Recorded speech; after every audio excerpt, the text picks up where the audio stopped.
현재 우리 주변 국가인 중국과 일본은 한국의 KF-21 전투기 개발 과정을 보고 입을 다물지 못하고 있습니다. 이미 KF-21하는 세계가 괄목할 만한 성과를 선보인 지 얼마 지나지 않아 또 그들이 충격받을 소식이 전해지면서 두 나라는 이미 패닉에 빠진 상태인데요. 현재 중국과 일본은 한국의 항공기 산업에 매우 위협적이라고 격렬하게 표현하며 연일 보도하고 있습니다. 그런데 KF-22 전투기의 불3까지 공식적으로 현실화되자 그 충격은 배가 됐습니다. 전체적으로 한국의 스텔스 전투기 기술력은 미국 대비 7.4 수준의 기술력을 가진 것으로 평가받고 있습니다. 즉 한국은 본격적으로 스텔스 무인 전투기와 유인 전투기 개발을 시작해도 실패하지 않을 기술력과 자신감을 확보했다는 것입니다. KF-21 보람의 사업은 널리 알려진 바와 같이 한국 공군의 전투기 노후화로 인한 소박한 배치 일정을 맞추기 위하여 국내 기술로 개발한 뒤 이미 완성된 일부 기술을 고려해 블록 형태의 단계적인 개발 계획을 채택했습니다. 이번에 공개된 KF-21은 공대지 무기 운용 테스트를 완료하고 곧바로 KSV에 블록 추가 등장할 계획인데요. 그런데 블록 추가 배치도 되지 않은 시점에 현재 차기도 아닌 차차기 버전인 블록 수리와 KF-22 전투기와 같이 함께할 무인 전투기인 UAV KU-6가 공동으로 개발되고 있다는 소식이 전해졌습니다. 한국의 KF-20의 전투기를 개발하기 이전에 스텔스 무인 정찰기 개발 사업을 먼저 시작한 이유가 있었습니다. 그 이유는 바로 스텔스 무인 전투기 사업을 통해 개발되는 내장형 웹콘베이 기술 스텔스의 향상 및 RN 기술 매립형 이후 TS 기술 홍시는 안테나 기술 모두가 KF-21 블록 수리에 그대로 도입될 기술들이기 때문입니다.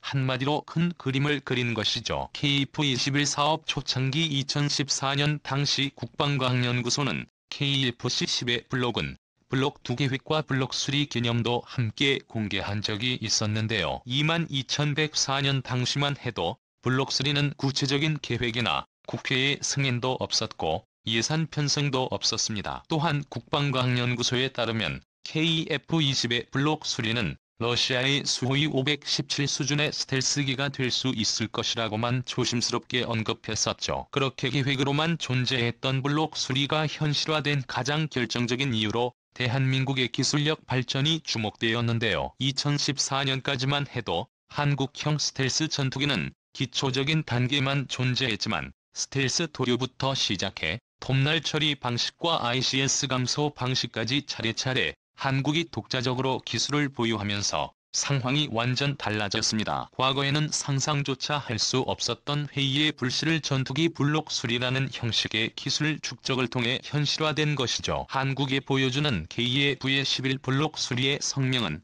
미국의 최첨단 전투기인 F-35A와 상당히 유사한 성능이라고 할 수 있는데요. 보통 항공용 기술은 개발 기간만 최소 5년에서 7년 이상의 소요되는 경우가 허다하며 경우에 따라서는 10년을 훌쩍 넘기는 일도 다반사입니다. 지금부터 블록 수리 개발 계획을 만들고 실제로 개발을 시작해야만 2030년대에 본격적으로 블록 수리 개발 사업을 시작할 수 있다는 한국 항공우주산업의 판단하에 블록 수리 개발이 시작된 것이죠. 블록 수리를 획득하기 위한 기술력 획득의 시간을 엄청난 예산 투자와 인력 투자로 조금씩 격차를 줄여나가야 하는데요. 결정적으로 한국형 스텔스 무인 전투기인 유엔의 개발 사업을 활용해 회의의 불씨를 블록 수리와 무인 전투기에 사용할 수 있는 내장형 무장창을 개발 중인 것으로 확인되었습니다. 배고구려 제국이 한국형 내장형 무장창은 F-35 전투기의 뒤에 XU와 유사한 매립형 방식이며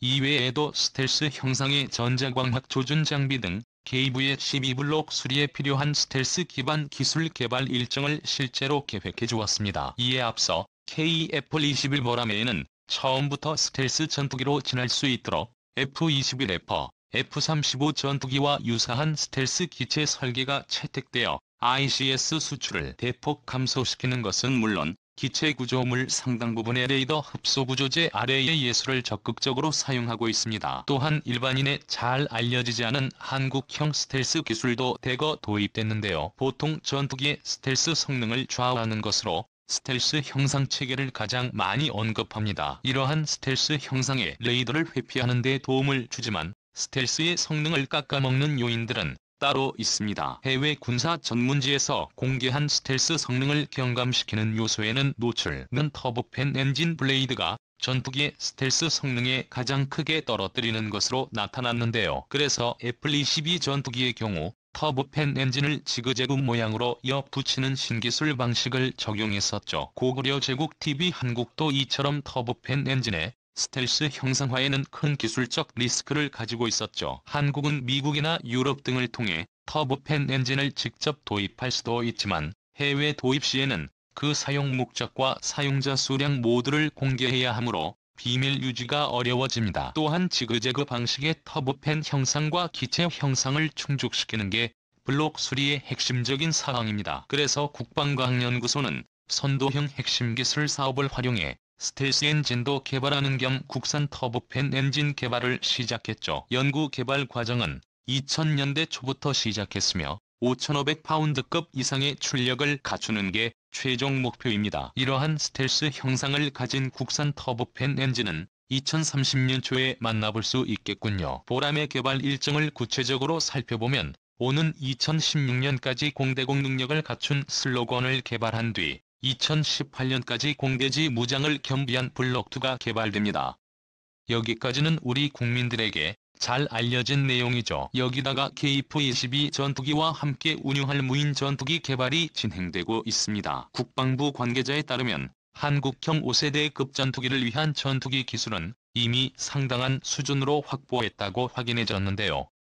그런데 반가운 소식은 이뿐만이 아닙니다. 합동참모본부는 접한 무인 전투기 도입 사업을 7월부터 장기 소유 사업으로 편성하고 국방과학연구소 주도 하에 본격적으로 개발한다고 발표했습니다. 사실 한국형 스텔스 무인 정찰기 사업은 2010년도에 시작될 당시부터 국비로 관리되면서 연차적으로 조심스럽게 개발이 진행되고 있었는데요. 그런데 국방과학연구소에서 돌연 이런 사실을 공개해버린 것입니다. 이런 상황을 미루어 짐작하면 현재 한국은 강력한 수준의 스텔스 무인 전투기가 개발되었고 그 완성이 목전 앞에 도달했다는 이야기입니다. 2021년 방사청과 한국항공우주산업은 올해 하반기에 스텔스의 연구 용역 결과에 따라 완전한 스텔스 기능을 갖춘 5세대 이상으로 진화하는 보람의 블록 수리 개발 계획을 추진하기 위한 추가 예산 편성을 수락받았는데요. KF-21 보람회가 5세대급 스텔스기로 진화하려면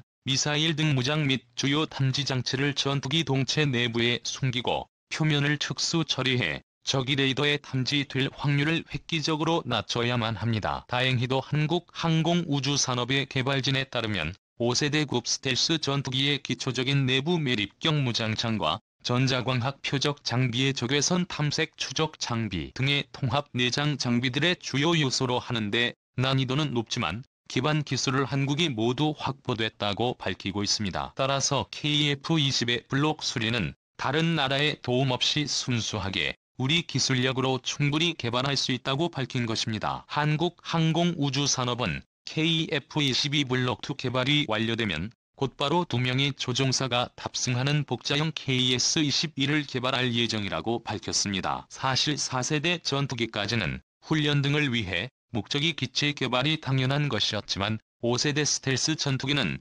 하나같이 단적에만 존재할 건 전환 훈련 및 다양한 멀티를 의무에 적합한 복잡계는 존재하지 않습니다. 그 이유로 5세대 전투기는 강력한 임무 지원 시스템을 갖추어 구조 훈련기가 필요 없어진 데다 첨단 작전 지원 소프트웨어 덕분에 그만큼 조종사의 작전 업무량이 크게 감소되었는데요. 우리의 KF-22 전투기도 블록 수리에서 우수한 비행제어 시스템을 갖추는 순간 궁극적으로 복자기 대신 단자기가 선택될 것입니다. 영상의 정보가 도움이 되셨다면 채널 명태고구려 제고 구독과 알림 설정 진심을 감사드립니다. 다음에 또